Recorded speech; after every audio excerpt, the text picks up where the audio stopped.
పరిశుద్ధులు ప్రియులైన దేవుని పిల్లలందరికీ యేసుక్రీస్తు నామములో శుభవందనాలు తెలియజేసుకుంటా ఉన్నాను. రేపటి దినం అంటే ఈస్టర్ తర్వాత వచ్చేటటువంటి 4వ ఆదివారం కోసం పెద్దలు మనకి ఏర్పరిచినటువంటి పాఠ్యాంశాలు చూస్తే గనక యెషయా గ్రంథం 12వ అధ్యాయము 1 నుంచి 6 వచనాలకు ఇవ్వబడింది. వచనాల వరకు మనకి ఇవ్వబడింది. అది ఎలా మొదలవుతుందంటే, ఆ దినమున మీరు ఇలాగందరూ అంటే అక్కడ ఇశ్రాయేలు ప్రజల వారు దేవుని యొక్క ఉగ్రత అయిపోయిన తర్వాత వారు ఏమని అంటారు, దేవుని ఉగ్రత అయిపోయి ఆయన యొక్క రక్షణ లేదా ఆయన యొక్క ఆదరణ వారు కలిగినప్పుడు, యెహోవా నీవు మా మీద కోపపడితివి, నీ కోపము చల్లారెను, నీవు మమ్మల్ని ఆదరించితివి అని చెప్తూ, నీవే మాకు రక్షణాధారము, నీవే మా రక్షణకు కారణభూతుడవు, మేము నిన్ను స్తుతిస్తాము, కాబట్టి మేము నిన్ను సంతోషముతో, మా కీర్తనకు ఆస్పదము కూడా నీవే, నిన్ను మేము స్తుతిస్తాము, సంతోషంతో స్తుతిస్తాము. దేవుని యొక్క జ్ఞానం ఈ లోకమంతా, అంటే దేవుని యొక్క మహాత్మ్యం ఈ లోకమంతా నిండిపోయి ఉన్నదని అక్కడ ఆఖరి వచనాల్లో చెప్తా ఉంటారు. కాబట్టి మీరు సంతోషముతో రక్షణాధారమైన బావులలో నుండి నీళ్లు చేదుకొనండి అని ఉంటుంది. రక్షణాధారమైన బావులు అంటే మనకు తెలుసు, అది అక్కడ లిటరల్గా ఇవ్వబడిన బావులు మాత్రమే కాదు, నిజమైనటువంటి బావిలోంచి వచ్చే జలము ఏంటి అంటే మనలోంచి ఊరిడి నీట బుగ్గ, అది ఆ జీవజలము యేసుక్రీస్తు వారి వాక్యము. కాబట్టి రక్షణకు ఆధారమైన యేసుక్రీస్తు వారి వాక్యములోంచి మనము ఆనందపడాలని అక్కడ చెప్పబడతా ఉంది. అంటే అది రాబోయే కాలానికి సూచనగా ఈ మాటలను యెషయా గారి ద్వారా దేవుడు పలికించారు.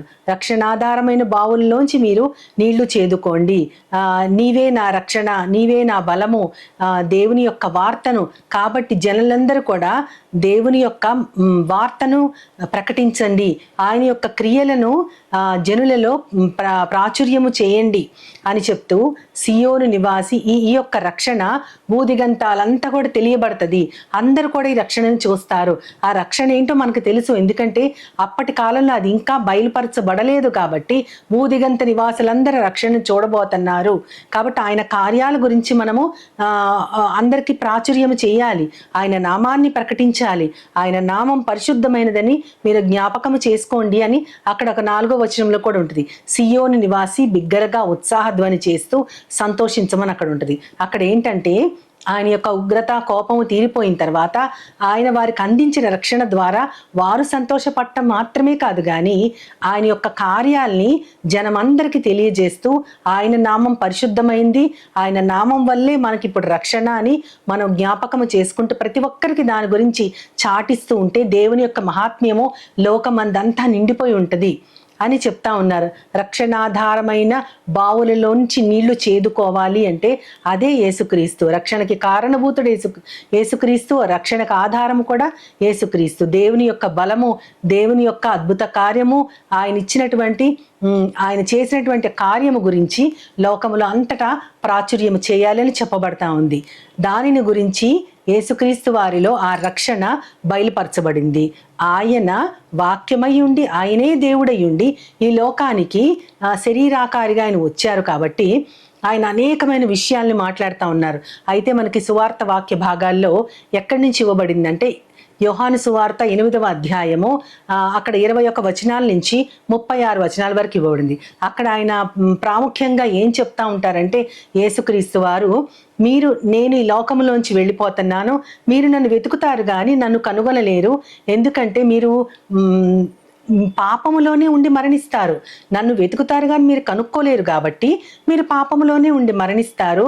నేను వెళ్ళే చోటు మీకు తెలియదు, మీరు అక్కడికి రాలేరు అని ఆయన చెప్తా ఉంటే, వాళ్ళు ఇంకొక విధంగా అంటారు. ఈయనేమంటారు, మీరు నన్ను కనుగొనలేరు, నన్ను మీరు వెతకలేరు, కాబట్టి నేను వెళ్ళే చోటు మీకు తెలియదు, కాబట్టి మీరు పాపంలోనే ఉండి మరణిస్తారంటే వారేమంటున్నారంటే, అయితే నువ్వెవరివి, పాపములోనే ఉండి మరణించడం అంటే బహుశా ఈయన తనను తాను చంపుకుంటాడేమో అని అంటున్నారు. అంటే ఈయన వెళ్ళే చోట మనకు తెలియదు అంటున్నారంటే, ఆయన వెళ్ళేది పరలోకానికి, మీకెందుకు తెలియదు అని ఆయన అంటున్నాడంటే, యేసుక్రీస్తు వారి మాటలు చాలా నర్మగర్భంగా ఉంటాయి. ఆయన కేవలము తనని విశ్వసించమని కోరుతున్నారు. ఎందుకంటే నేను తండ్రి సంబంధిని, ఆయన చెప్పినట్లే నేను చేస్తాను, ఆయన దగ్గర నుంచి వచ్చిన సంగతులే నేను మీకు చెబుతున్నాను, కానీ మీరు నన్ను విశ్వసించట్లేదు. కాబట్టి మీకు నేను వెళ్ళే చోటు తెలియదంటే వీళ్ళేమంటున్నారు, దానిని ఎంత వక్రీకరించి చెప్తున్నారంటే ఈయన బహుశా తనను తాను చంపుకుంటాడేమో, అందుకని ఆయన వెళ్ళే త్రోవ మనకి తెలియదు అన్నారు.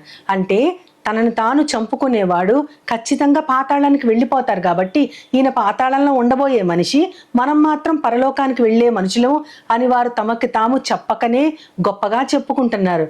కానీ యేసుక్రీస్తు వారు ఏమంటున్నారంటే, మీరు నేను వెళ్ళే చోట మీకు ఎందుకు తెలియదు అంటున్నారంటే, మీరు ఈ లోక సంబంధులు, నేను పైలోకానికి సంబంధించిన వాడను, మీరు భూలోకానికి సంబంధించిన విషయాలు మాత్రమే ఆలోచిస్తారు. నేను నా తండ్రి దగ్గర నుంచి వచ్చిన సంగతుల్ని మీకు చెబుతున్నాను, కానీ మీరు నన్ను విశ్వసించట్లేదు. మళ్ళీ చెప్తున్నారు యేసుక్రీస్తు వారు రెండోసారి, నేనే ఆయననని మీరు విశ్వసించని ఎడల మీరు పాపములోనే ఉండి చనిపోతారు అని చెప్తున్నారు. ఆ యూదులు మళ్ళీ ఆయన క్వశ్చన్ చేస్తూ ఉంటారు దీని గురించి, ఎందుకని పాపంలో ఉండి చనిపోతామంటే మీరు విశ్వసించట్లేదు కాబట్టి. అంటే అసలు నువ్వెవరివి అని అప్పుడు వచ్చింది ఆ క్వశ్చన్. అప్పుడు అడుగుతారు, అసలు నువ్వెవరివి, నేనే ఆయన నన్ను విశ్వసించండి అని చెప్తున్నా కూడా నువ్వెవరివి అంటే, నేనెవరినో ముందు నుంచి నేను చెప్తూనే ఉన్నాను, కానీ మీరు నన్ను నమ్మట్లేదు. నేను తండ్రి దగ్గర నుంచే వచ్చాను, నేను ఆయన సంబంధిని, నేను ఆయన దగ్గరికే వెళ్ళబోతున్నాను అని ఆయన చెప్తారు. ఆయన ఆ విధంగా మాట్లాడుతూ ఉంటే ఆయన ఏమంటారంటే, తండ్రి నాతో ఉన్నారు, నేను ఆయనకి ఇష్టమైన సంగతుల్ని నేను ఈ లోకంలో చేస్తున్నాను, ఆయన చెప్పిన సంగతుల్నే విన్నాను, ఆయన గురించి ఆయనకి ఇష్టమైన కార్యాలనే నేను ఎల్లప్పుడూ చేస్తున్నాను కాబట్టి ఆయన నా తోడుగా ఉంటారు, నేను ఒంటరిగా లేను అని చెప్తారు. ఎంత స్పష్టంగా చెప్తున్నారో, తండ్రి దగ్గర నుంచి నేను వచ్చాను, నేను తండ్రి దగ్గరికి వెళ్తున్నాను, నేను చెప్పే సంగతుల్ని మీరు నమ్మట్లేదంటే తండ్రి గురించి ఆయన చెబుతున్నాడని యూదులు అప్పటికూడా గ్రహించట్లేదు. అయినా సరే ఆయన విడమర్చి చెప్తున్నారు, నేను ఈ లోక సంబంధిని కాదు కాబట్టి, తండ్రి నాతో ఉన్నాడు కాబట్టి, నేను చేసే ప్రతి కార్యం కూడా ఆయనకి ఇష్టమైన కార్యం కాబట్టి ఆయన నాతో పాటు ఉంటున్నారు అని ఆయన చెప్తున్నప్పుడు ఈ మాటలు పలుకుతుంటే యూదులు ఆయనను కొంతమంది విశ్వసించారంట. కొంతమంది మాత్రం అవును ఇదేదో మనం ఒప్పించబడేటట్లుందే, ఈయన నేను ఎత్తబడుతున్నప్పుడు మీరు నేనే ఆయన నన్ను విశ్వసిస్తారు అని ఆయన చెప్తున్నారు కాబట్టి ఓకే మనం ఎదురు చూస్తున్న క్రీస్తు ఈయనే అనుకుంటాను కొంతమంది యూదులు ఆయనను విశ్వసిస్తారు. విశ్వసించినప్పుడు తనను నమ్మిన యూదులతో, అంటే అందరూ నమ్మలేదు, కొంతమంది ఆయన మాటలను బట్టి ఆయన ఎందు నమ్మకం ఉంచితే ఆయన ఏమంటున్నారంటే, తనను నమ్మిన యూదులతో ఆయన ఏమంటున్నారంటే, మీరు ఆయన పాపం గురించి మాట్లాడుతూ ఈ పాపం నుంచి మీరు స్వతంత్రులు కావాలి అంటే గనక మీరు సత్యాన్ని నమ్మాలి, మీరు సత్యాన్ని నమ్మితేనే మీరు స్వతంత్రులు అవుతారని చెప్తున్నారు. అయితే వారేమంటున్నారు, మేము అబ్రహాము సంతానము, మేము ఎవ్వరికీ దాసులము కాదు, మేము స్వతంత్రులం అవటం ఏంటి అంటే పాపము చేసే ప్రతి వారు కూడా పాపానికి దాసులే. అంటే చిన్న అబద్ధం ఆడినా అబద్ధానికి మనం దాసులం అయిపోతాం, చిన్న దొంగ పని చేసినా దానికి దాసులం అయిపోయినట్లే. ఇవన్నీ కూడా పాపాలే కాబట్టి పాపము మనకి యజమానిగా ఉంటున్నాడు. అదే కదా దేవుడు కూడా కయ్యనుతో చెప్తారు, నువ్వు సత్యమైన మంచి కార్యాన్ని చేయకపోతే పాపము నీ వాకిట పొంచి ఉంటుంది. అంటే మన వాకిట్లో ఎప్పుడు లోపలికి వద్దామా అని రెడీగా ఉంటుంది. అంటే మనం మంచి కార్యం చేయకపోతే అది లోపలికి వచ్చేస్తుంది. లోపలికి వచ్చినప్పుడు అది నిన్ను ఏలును, ఆ పాపమే మన మీద ఏలికగా ఉంటుందంట. అంటే ఎంత భయంకరం అది. మన దేవుడికి ఇష్టమైన కార్యం చేయకపోతే మనమందరం కూడా పాపానికి దాసులమే. కాబట్టి ఇప్పటిదాకా మీరు పాపానికి దాసులు, ఇక ముందు నుంచి మీరు కుమారుణ్ణి నమ్మితే కుమారుడే మిమ్మల్ని స్వతంత్రులుగా చేస్తారు, సత్యాన్ని నమ్మండి అన్నారు ఆయన. సత్యాన్ని నమ్మితే మీరు స్వతంత్రులు అవుతారు అని చెబుతూ, సత్యాన్ని ఎందుకు నమ్మాలి అంటే కుమారుడే స్వతంత్రులుగా మిమ్మల్ని చేస్తాడు. ఎందుకంటే ఇంటిలో దాసుడు ఎప్పుడు కూడా ఇంట్లో ఉండడు, సర్వెంట్ అనేవాళ్ళు ఎవ్వరు కూడా ఇంట్లో వచ్చి కాపురం చేయలేరు, కానీ కుమారుడు మాత్రం ఇంటిలో నివసిస్తాడు కాబట్టి ఆ కుమారుడే మిమ్మల్ని స్వతంత్రుగా చేస్తారంటే తానే కుమారుణ్ణని, తండ్రి దగ్గర నుంచి వచ్చిన తండ్రి తాను ఏకమై ఉన్నామని, అక్కడ ఏకమై ఉండటం మాత్రమే కాదు కానీ ఈ లోకములో కూడా తండ్రి తన వెంటే ఉన్నాడని, కాబట్టి తాను మాత్రమే వాళ్ళని స్వతంత్రులుగా చేయగలరని, ఇక నుంచి పాపానికి లోబడద్దని, తన మార్గముని అనుసరిస్తే వారు కూడా స్వతంత్రులు అవుతారని ఆయన ఎంతో స్పష్టంగా చెప్తా ఉన్నారు. దానితో మన సువార్త వాక్య భాగము ముగుస్తూ ఉంటుంది. అయితే మన కొరింథీయులకు రాసిన 2వ పత్రిక పౌలు గారు అక్కడ ఏం చెప్తారంటే 5వ అధ్యాయము 14 నుంచి 21 వచనాలు ఉంది. అది స్టార్ట్ అవటమే క్రీస్తు ప్రేమ మమ్మల్ని బలవంతము చేయుచున్నది అని ఉంటుంది. దేనికి బలవంతం చేస్తుందో ఆయన చెప్తా ఉంటారు. ఎందుకంటే అందరి కోసం ఒక్కడే చనిపోయాడు, ఒక్కడే మృతి పొందాడు కాబట్టి, అందరి నిమిత్తం మృతి పొందిన ఆయన తిరిగి లేచారు కాబట్టి, తిరిగి లేచిన ఆయన కోసం ఇప్పుడున్న వారందరూ బ్రతకాలి అని చెప్తున్నారు. అంటే ఇప్పుడు మనం బ్రతికే బ్రతుకు ఎవరిది అంటే మన కోసం, మన పక్షాన మనం చనిపోవాల్సి ఉండగా ఆ శిక్ష అంతా తన మీద వేసుకొని తాను చనిపోయాడు కాబట్టి, చనిపోయి తిరిగి లేచాడు కాబట్టి, ఇప్పుడు ఆయన ఏం చెప్తున్నారంటే ఇప్పుడు జీవించాల్సింది మనము మన కోసం మృతి పొంది తిరిగి లేచిన క్రీస్తు వారి కోసం మాత్రమే మనము జీవించాలి. అందుకని ఇక నుంచి మేము ఎవ్వరిని కూడా శరీర రీతిగా ఎరగము అంటున్నారంటే మనకొక పేరు ఉంటుంది, మనకొక ఐడెంటిటీ ఉంటుంది. మేము మీ పేరుని బట్టి మీరు ఫలానా వారని మేము మిమ్మల్ని తెలుసుకోవట్లేదు. మరి ఎలా తెలుసుకుంటారు? ఈవెన్ క్రీస్తుని కూడా మేము ఇప్పటి నుంచి శరీర రీతిగా మేము ఎరగట్లేదు. అంటే క్రీస్తు శరీరధారిగా ఉన్నప్పుడు ఎలా ఉన్నారో అది మేము మర్చిపోతున్నాం. ఎందుకంటే ఆయన తిరిగి లేచారు కాబట్టి, తిరిగి లేచిన ఆయననే గుర్తుపెట్టుకున్నాం. మనము కూడా తిరిగి లేవబోతున్నాం కాబట్టి ఇప్పుడున్న బ్రతికున్న వారందరినీ శరీర రీతిగా మేము గుర్తించట్లేదు. అంటే చెప్పాలంటే ఇప్పుడు మనందరికీ కూడా ఆధార్ కార్డు ఉంటుంది. మనం వెళ్ళి నేనేనండి, ఆ ఆధార్ కార్డులో చెప్పబడిన వ్యక్తి నేనేనండి అంటే మాకు తెలియదు. నువ్వు ఆ కార్డు తీసుకొస్తే, ఆ నెంబర్ తీసుకొస్తే, అదేదో పెద్ద నెంబర్ ఉంటుంది ఆ కార్డులో, ఆ నెంబర్ని బట్టే అది నువ్వని మేము గుర్తుపడతాం అని ఎక్కడైనా సరే, ఏ డిపార్ట్మెంట్లో అయినా సరే మనల్ని మన శరీరాన్ని బట్టి గుర్తించరు. మనకివ్వబడిన ఆ నెంబర్, ఆ ఐడెంటిటీని బట్టి గుర్తిస్తారు. ఎగ్జాక్ట్గా అదే పౌలు గారు ఇక్కడ చెప్తున్నారు. శరీర రీతిగా మేము మిమ్మల్ని గుర్తించట్లేదు, మీరు క్రీస్తు మీకోసం చనిపోయి బ్రతికారు కాబట్టి మీరు కూడా అలాంటి వారే అని మిమ్మల్ని కూడా మేము ఆత్మ సంబంధులుగా గుర్తుపడతాము అని ఆయన చెప్తున్నారు. ఆయన చెబుతూ దేవుని యొక్క ప్రేమను చెబుతూ మేము క్రీస్తు పక్షాన మేము రాయబారులుగా ఉన్నాము అని చెప్తున్నారు. ఏంటంటే క్రీస్తుతో లోకాన్ని సమాధానపరిచాడంట దేవుడు. లోకమును చూసినప్పుడు, మనందరిని చూసినప్పుడు మనందరం కూడా శిక్షార్హులుగా ఆయన కనపడుతున్నాం. మనతో ఆయనకు సమాధానం లేదు. కానీ తన కుమారుడి మీద శిక్షను వేసి తన కుమారుడి మరణము ద్వారా ఆయనను తిరిగి లేపటం ద్వారా ఇప్పుడు మనల్ని చూసినప్పుడు అవును, నా కుమారుడు వీరి కోసం ఏదో చనిపోయాడు కాబట్టి వీళ్ళని ఇక్కడి నుంచి నేను వీళ్ళతో సమాధాన పడతానని దేవుడు మనతో సమాధాన పడటానికి క్రీస్తు వారు మనకు అడ్డొచ్చారు. ఆయన ద్వారా మనల్ని దేవుడు సమాధాన పరుచుకున్నాడు కాబట్టి ఆ సమాధాన పరిచే పరిచర్య, ఆ సమాధాన పరిచే వాక్యము మాకు ఇచ్చాడు దేవుడు అని చెప్తున్నారు.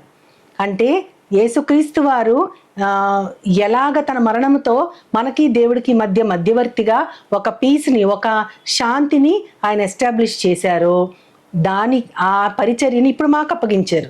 ఇప్పుడు క్రీస్తు వారు లేరు కాబట్టి ఆయన పక్షాన ఆ పరిచర్యని, ఆ వాక్యాన్ని మేము తీసుకొని అది మేము చేస్తున్నాం అంటున్నారు.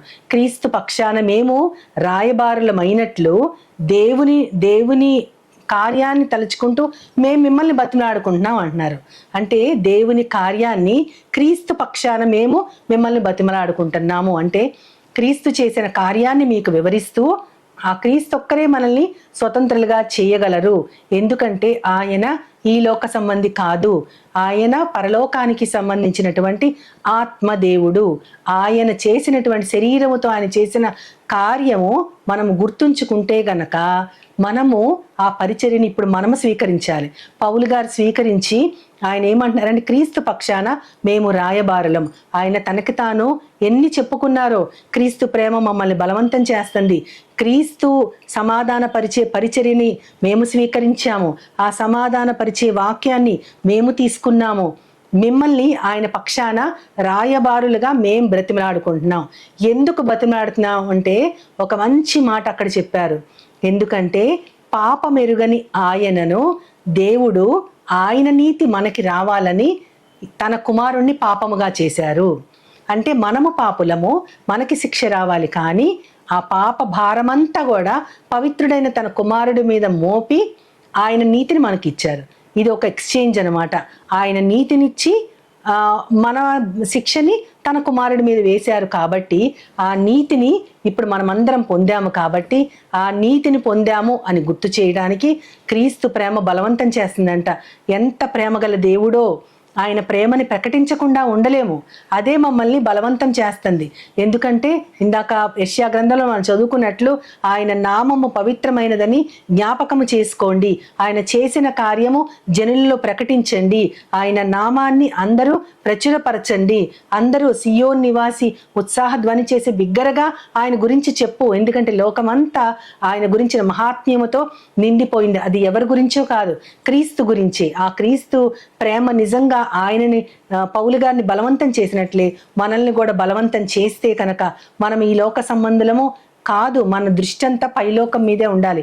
పరలోకం మీద మన దృష్టి నిలుపుకుంటే గనక మనము కూడా ఇప్పుడు పౌలు గారిలాగా క్రీస్తు రాయబారులాగా ఆయన చేసిన పరిచర్యని మనము స్వీకరించి ఎవరికి తగ్గ రీతిలో ఎంత పరిమాణంలో అయినా సరే మనము ఆ పరిచర్యను స్వీకరించాలి.